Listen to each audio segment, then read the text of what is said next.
My name is Adrianne, and for those of you that don't know, this is the month of domestic abuse awareness. This subject is not only a heavy subject for me, but it's also a personal subject for me. Years and years ago, at around the age of 18, I hadn't too long graduated from high school. And I met this guy. He didn't live too far from the town that I was living in at the time, but I had never met him before. And actually, it was a day after I graduated high school.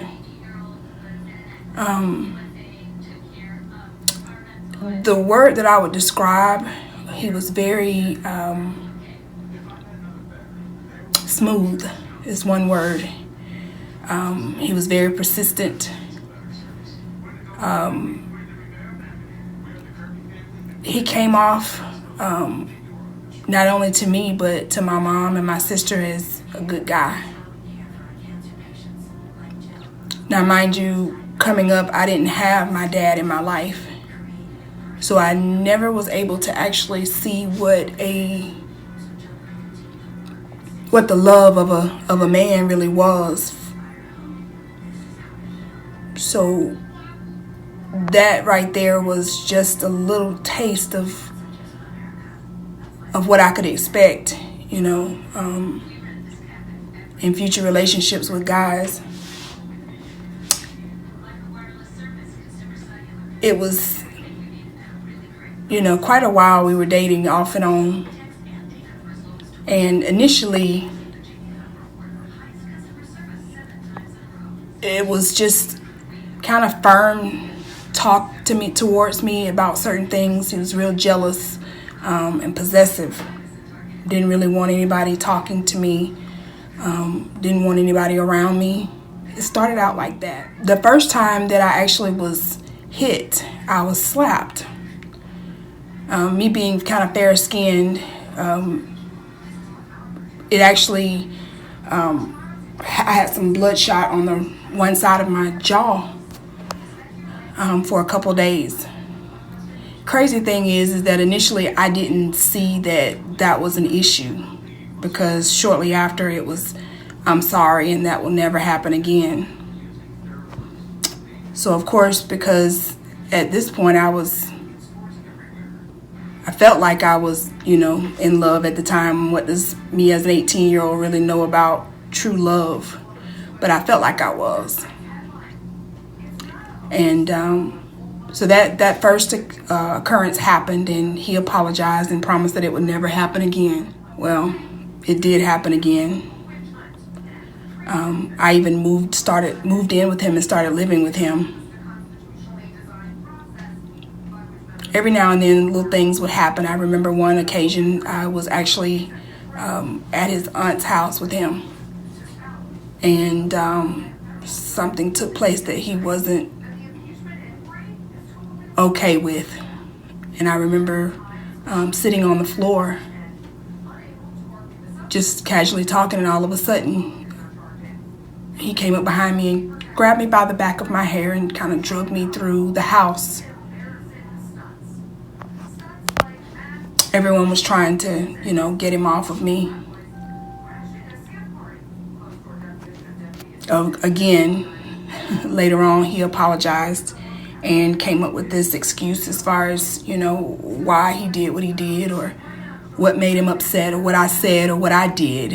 It was always what I did to trigger his feelings and his thoughts and his emotions. Well, his mom finally found out what was going on, and it wasn't a surprise really to her, because she had gone through that with his dad. I remember when we were living together alone. I remember the first time it really dawned on me and really hit me, because I was embarrassed. One of my professors at Troy she came up to me after class and asked if she could talk to me. And I said, sure. And when I would go to class, I would, try to cover up as much as I could with makeup around my eyes. Or I remember having a busted lip one time, and I tried to wear the reddest lipstick that I could find to try and cover up the bloodshotness of my lip. But it really became like a light switch went off for me when my professor approached me and wanted to talk to me about what she was seeing that was going on with me. And I brushed it off. I just said, oh, no, I'm okay. I'm okay. And she kept persisting that she could get me some help. Well, me being me, I went home and, was talking to him about it or what have you. And it didn't go over real well. My books, I was in nursing school at the time, so my books were being torn up and different things, just trying to keep me from being on the campus, or he would pop up out of nowhere on campus because I was really never allowed to talk to anyone. But it wasn't too long after that, shortly after me telling him what was going on, that, I didn't go to class as much because I was embarrassed and I didn't want people to know what was going on with me. This particular one episode here that really should have taken me out, but it didn't. We had gotten into it one night and he left and didn't come back until the next morning. Well, that next morning when he came in, we lived in a 2-story apartment. So he went upstairs, and I remember going up into our bedroom at the time, and he started ranting and raving as normal. And when that happened, I don't really recall as far as everything, but all I remember was being hit in the mouth. When I was hit, I automatically did a backward flip across my bed. And when I got up, I remember running to the bathroom so I could see my mouth, and part of my front tooth was completely gone. And the inside of my top lip and bottom lip had split. So I'm frantic at this point, and he takes me to the emergency room, and they stitch me up, send me home. Well, I go through these extensive dentist appointments to try and repair what was done. And as you can see today, I wear a crown on the front of my tooth. That's been one of the biggest things that has really, really scarred me, because not only do I have the memories of this, but I have the scar that's going to always look me in the face when I look at myself. For years, I felt some kind of way about smiling, because it reminded me, and it maybe people didn't know, but I knew, and I was conscious of them seeing my mouth this way. I did this video because, like I said, it's Domestic Awareness Month, and there's so many women that go through this. Not only women, but men. But me being a woman, it really touches home with me when I see other women and I see the patterns of abuse. And it's not always physical, but it can be emotional, where they tear you down, they call you names, they curse at you and belittle you. It's a mental and emotional abuse as well. And it's not okay. Women have lost their lives. I could have lost mine. That gun could have gone off, and that could have killed me. If that bullet had gone off in my mouth instead of just chipping my tooth, I wouldn't be here today. So I want to let you know that it's not okay. It's not okay for a man to verbally abuse you or physically abuse you. And if it's not happened to you, maybe it's happening to a friend of yours. Maybe it's happening to a daughter or granddaughter, a niece, a cousin. And my reason for doing this video is I wanted to bring a one-on-one type of approach to the situation. We hear about it in on the news, or we hear about it different places. We see different posts maybe on Facebook about it from people that we don't even know. Today I read where a woman, her husband killed her in front of her children. And all it took was to walk away. Some situations are harder than others to get out of, but you can walk away. It took something for me. I was set in the fact that I was in love, and even when my mom was telling me, when friends were telling me, when different ones, and the thing about it is that sometimes it can also be a generational thing, because my grandmother, she went through that. It just kind of came down the family line. But somewhere it has to stop. Don't let it be, don't let it continue. Don't let it be a thing where you're dealing with it, or your daughter is dealing with it, or your granddaughter is dealing with it. Bring some awareness to it. Bring some light to it.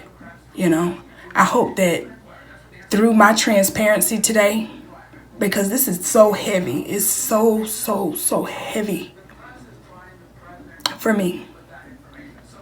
Because it's not a day that goes by that I'm not reminded of what happened to me.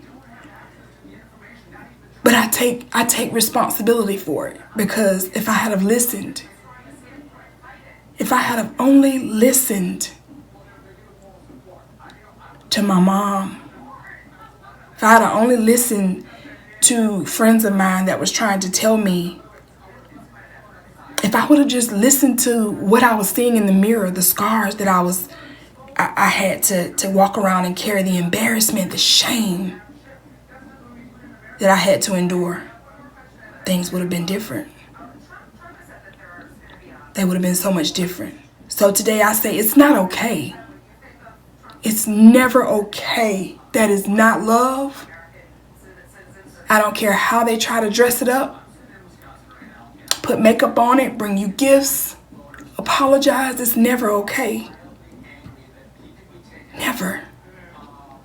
And if it had not been for the grace of God, I wouldn't be here today. I could have ended up with kids. And sometimes, when we have children, we feel like that we're stuck, but we're not. We're not stuck. Find you an outlet. Find you someone that you can talk to. I don't know who all is going to see this video. But don't be another number. Don't be another statistic. Don't allow it to happen to you. Ask God to give you strength. And tell somebody that you can trust, that can help you. There's a lot of help out there. And sometimes we're sitting around people, whether it's at work, whether it's at church, we're sitting around people that have gone through what we are going through. And they can be some help to us. Don't be so stout-hearted that you don't accept the help. Because it may not be as easy as my situation. It may cost you your life. Another person's issues could cost you your life. It's not worth it. It's not okay. Live. Live and live free. You can do it. I did it. You can do it. Be encouraged. And like I said, I just wanted to share this because there's so many women out there that's going through it.